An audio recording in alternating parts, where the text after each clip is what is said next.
What's up, everyone? Today, super simple video for a couple reasons. I'm going to talk about what's in my street photography bag.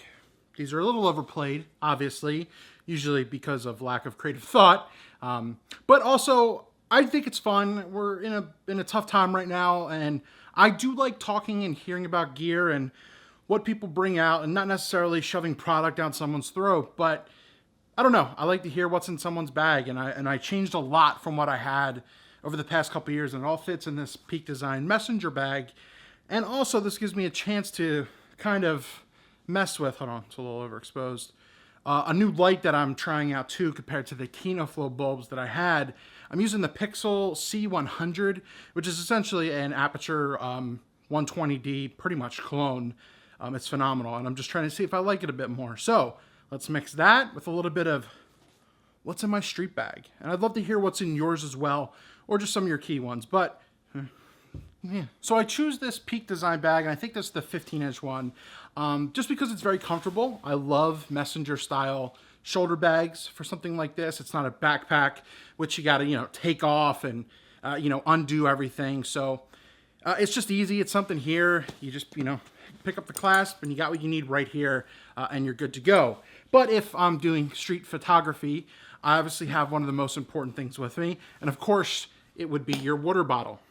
This is actually something that a lot of people don't talk about, but hydration, little snacks are key, especially if you're out all day and you don't want to spend a lot of money. I bring my Hydro Flask 32-ounce container with me pretty much everywhere. I've been a huge fan of drinking a lot of water, especially recently, and everything. And obviously one of the most important things, especially now, and it's something that you have to incorporate, is your face mask.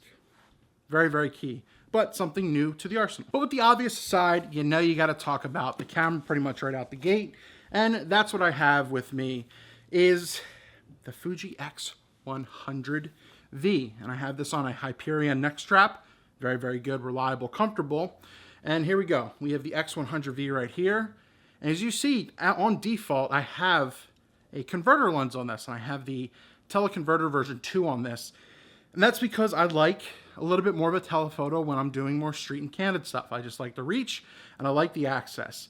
And some people might not know is, I've been in the X Pro line for a while, and I came from the X Pro 2, got the X Pro 3 because it had the tilt screen, but I wasn't digging it. I wasn't having a lot of fun with it, and the design really just kind of threw me off. But the X100V pretty much gives me everything I need for a reasonable price with my little tilt screen right here. So I get everything that I need. I love the design of it. Plus having the LensMate thumb grip on it makes this a very comfortable, very fast camera. But off the back, Fuji X100V with the teleconverter. The other thing I really like to do is do wide angle, long exposure stuff. So I also bring a couple of those things, and everything just fits in this bag. It's simple. So with that, you have the wide angle converter that you throw on the camera right there. And this is obviously much smaller than the teleconverter that they have. But the one thing I use this for, obviously I said, is more of the wide angle architecture or long exposures. I just like to get a lot of information in the picture. And the one thing here that a lot of people forget is you can mount filters to this. This is a 49 millimeter mount. So I use a step up ring. I go from 49 to my 82 millimeters. And that's how I attach my professional filters onto this one. I'll show you real quick. And I basically use the Polar Pro ND 10 stop filter. But let me show that to you on the ring. But in opening up, we have that right here. We have the 10 stop ND, and once again on the bottom. So if you see, the ND is more of the gold brass look up here. The step up ring, which I have it aluminum, is on the bottom. As you can see, that is a 49 millimeter thread attached to 82 millimeters.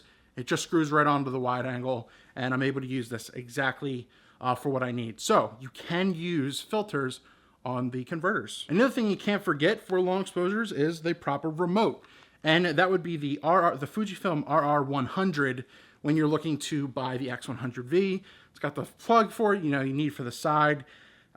Disappointed that it doesn't use pretty much universally what Fuji's been using, especially in their X Pro line. This is a different connection right here, but works simple, it's basic. It's just the remote, you click it, it's the shutter. If you click it, hold it up, That's what holds the bulb mode open.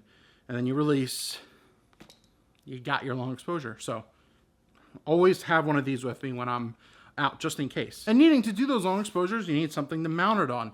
So a lot of people I know bring out tripods, they mount to their bag, really huge.